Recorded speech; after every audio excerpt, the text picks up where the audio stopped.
नमस्कार, मैं रंजन कुमार अमृत न्यूज़ से आपका हार्दिक स्वागत करता हूँ। CIMT पटना में आयोजित हीट एंड हेल्थ वर्कशॉप के कार्यक्रम के अंतर्गत।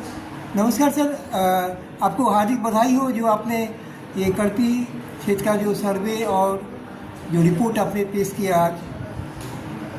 नमस्कार, अपना परिचय देंगे सर। मेरा नाम डॉक्टर सुरेश कुमार है। मैं Chandragupta institute of management Patna में प्रोफेसर के पद पर कार्यरत हूँ जी। और मैं अर्थशास्त्र पढ़ाता हूँ। और क्लाइमेट चेंज, जैसा कि आप जानते हैं, एक महत्वपूर्ण विषय है और क्लाइमेट चेंज के अंतर्गत कई तरह की समस्याएं आ रही हैं।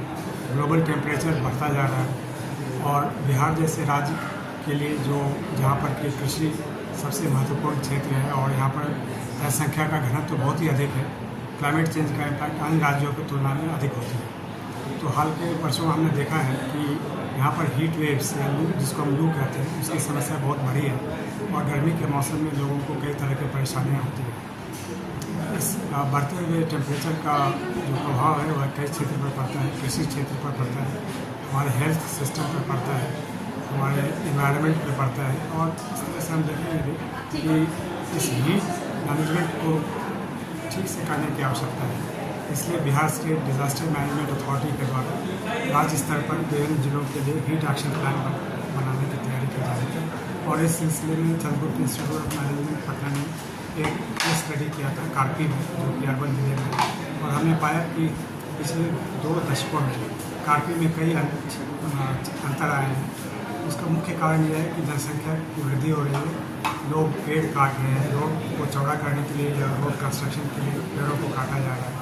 जो पहले हमारे पॉन्ड्स थे, जो तालाब थे, वो सूखते जा रहे हैं क्योंकि तालाब का जो कनेक्शन था आहार और पैन से, वो टूटता जा रहा है। आहार और पैन का मेंटेनेंस नहीं हो पा रहा है, कई जगह इसमें इंक्रोचमेंट भी हुआ है।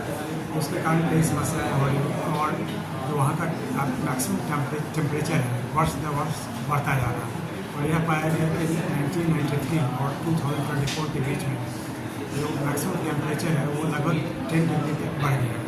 तो इसकी कई दुष्परिणाम हैं।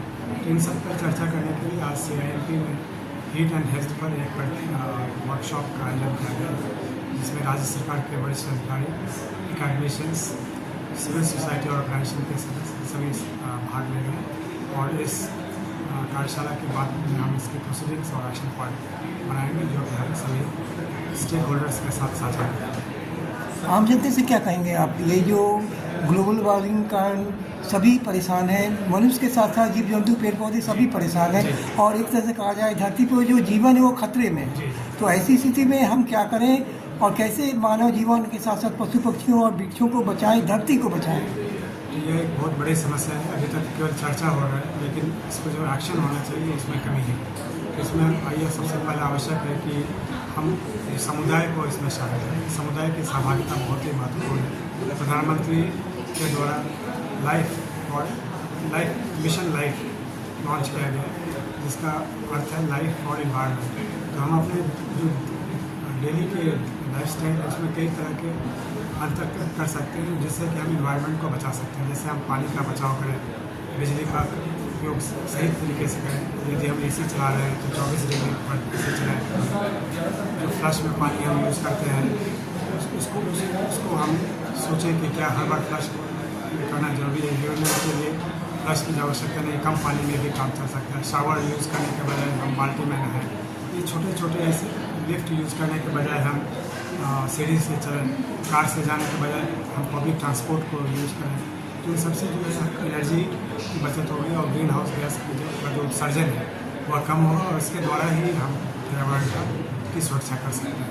हम लोग एकजुट होकर के और जन जागृति करेंगे, तभी हम जो है ये बढ़ते